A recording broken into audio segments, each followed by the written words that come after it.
Hi, it's Gary. Welcome to today's video. In our last video, we took a look at the collect phase of my getting stuff done system.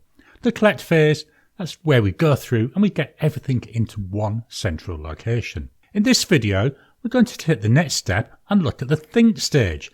And this is all about processing through that central location and coming up with a discrete set of actions that we need to take. So join me now and let's dig on in to the think phase.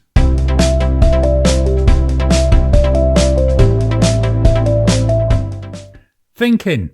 To be honest, this phase is one of the most important ones that we're going to do. It's where we're spending a short amount of time on each item that we've collected and then really understanding what it's about and starting to break that down into a series of smaller steps that we can then achieve. This isn't about planning what you're going to do. It's about spending the time to understand what it is you've been asked to do. Yes, I know this doesn't sound like it's much, but you'll be amazed at the difference it makes by thinking ahead. This phase, you only need to do once a day. When you do it, that's down to you. Some people do it in the morning, some people do it in the evening. I find it's best to do in the morning. I'm fresh, I can quickly bang through this and then use that and feed that into the planning for my day. The idea with this phase is what we're going to do is go through all the items that we've collected.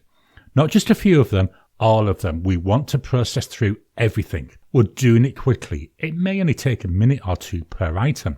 It's not something we're going to dwell on. It's about doing that quick assessment and starting to move the actions forward. I've split this phase up into two different sections. The first I call assess, and that's about understanding the action.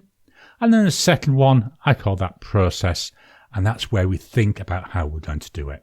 Let's take a look at the assess phase in a little bit more detail. As I've already said, it's all about understanding the action. And you'd be surprised how many people don't do this. They just take something from their inbox, they jump in and they start to do it. What they then find is after a few minutes, well, they don't know where they're going with it. Or even worse, they've spent hours on it and found out they've been doing the wrong thing. So here's an example. You've had a meeting with your boss. About 10 minutes after the meeting, you get an email from them and they say, can you write a report about that thing we discussed? What thing?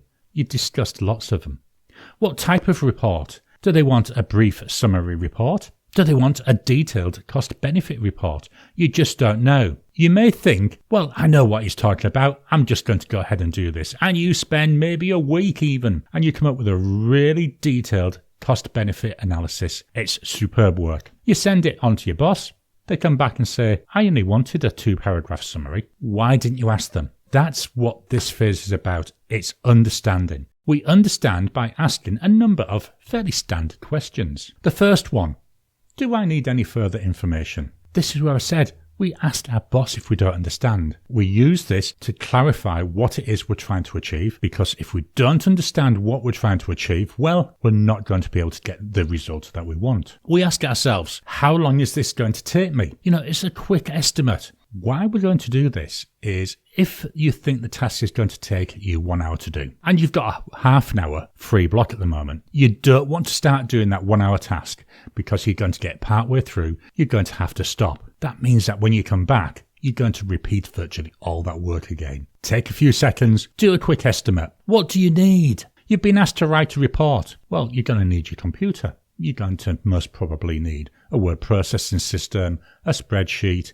You need to have access to sales data, to forecast data, loads of information that you need. You can't start doing the task until you've got this information. So by asking what you're going to need means you can come up with a list of items and then you can send off the requests to the various teams, to the various people to make sure you've got that information ready to start writing the report. Once you get your information back, once you've got it all there ready to go, you sat down in front of your computer, your word processor, your spreadsheet, they're all open. You can get straight in and bash out that action really quickly. A similar question, who can help you? We can't do things in isolation. Everybody needs someone to give them a hand. Now, it could be you need help from the sales manager to get sales information. They don't have it readily on hand. You may need to go and sit with them to get that information. Same with forecasts. Same with estimates for other people. So if you've got a task which relies on another team, you can go and talk to them, get that estimate. To go and get help from other people, well, you need to understand who it is you need to go and talk to, but also what it is you want. Don't go with a general statement. If you go with something general, you'll end up with, well, it'll be useless. Go to them with specific requests for specific pieces of information. Now, once you've gone to them and asked for that, that's not the end. You need to make sure you follow up. Give them a day or two, but follow up on those requests. Because again, if you don't get the information back,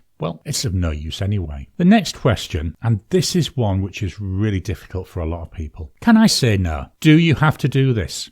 Can you push it back to your boss?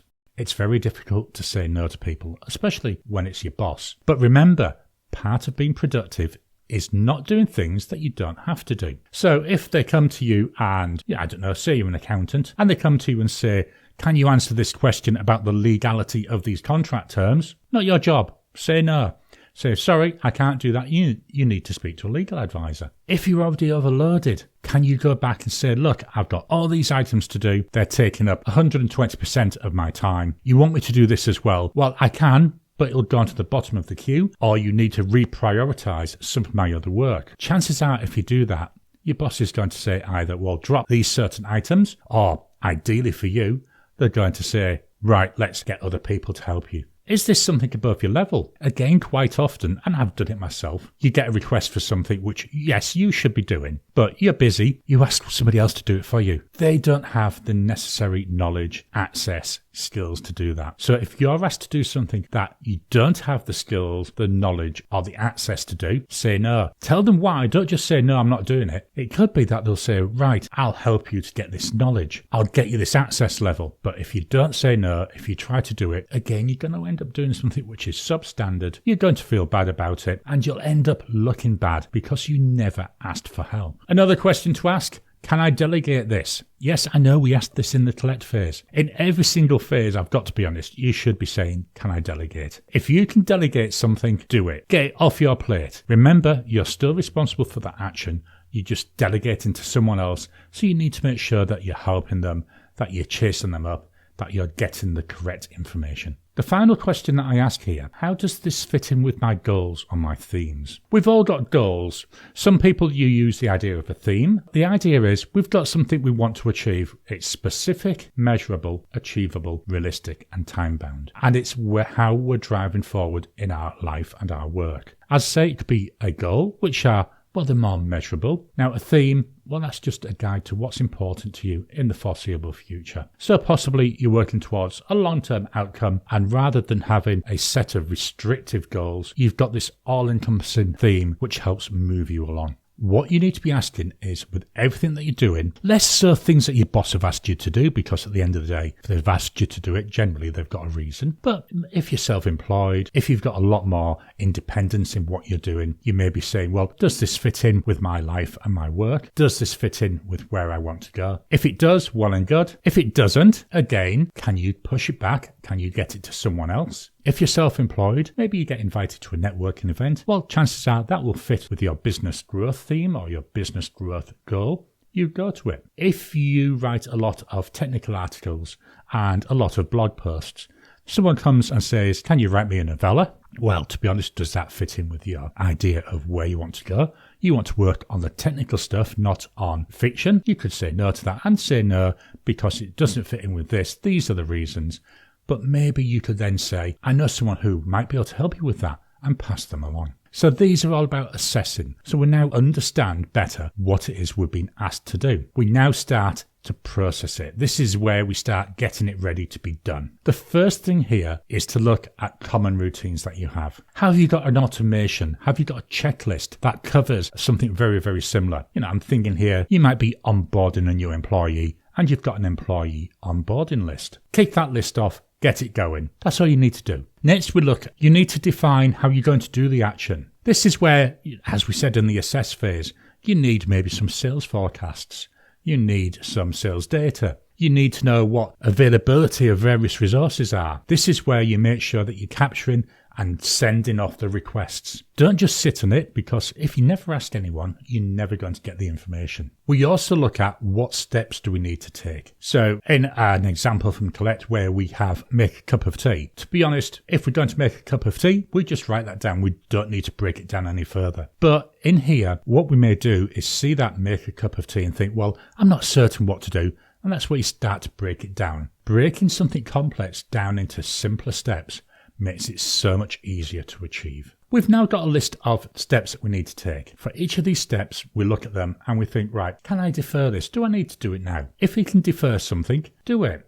So say you've sent to the sales manager, you've said, give me the sales data for last year, please. You then defer the next step until you get that information back. Now, yes, add in another step just before that saying chase up sales manager after 2 days, but until you've got that sales data, you can't move forward. So defer it, get it off your list of things that you need to be doing now, but also make sure it's somewhere so you don't forget about it. After all this, for each of these steps, you need to capture them into your action management system. Now, this is a tool. Again, it could be them sticky notes. It could be a software package. It could be a series of folders on your desk. It's a system that you trust where everything that you need to do is captured and recorded, and you can easily get access to the right information at the right time. The think phase. I know it sounds like there's a lot of work involved. There really isn't. Most days you can complete this, let's say, in 15 minutes. What I normally do is the very first appointment in my calendar is for 30 minutes, and that's for me to do my thinking. And it leads on a little bit into my planning. But by doing this, you're going to be on top of what needs to be done. You're going to be sorting through, identifying what needs to be done. And then when we move into planning, we'll be able to prioritize that a bit more. For the think phase, what we're going to do is we're going to ask a series of very simple questions. Do I need any further information? How long will it take? What else do I need? Who can help me? Can I say no? Can I delegate this? And does this fit into my longer term goals and themes?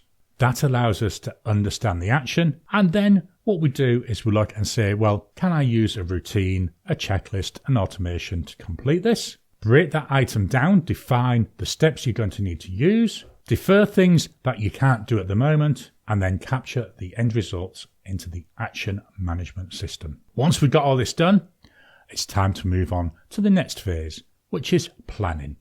And that's where we're going to be planning what we're going to do and how we're going to do it.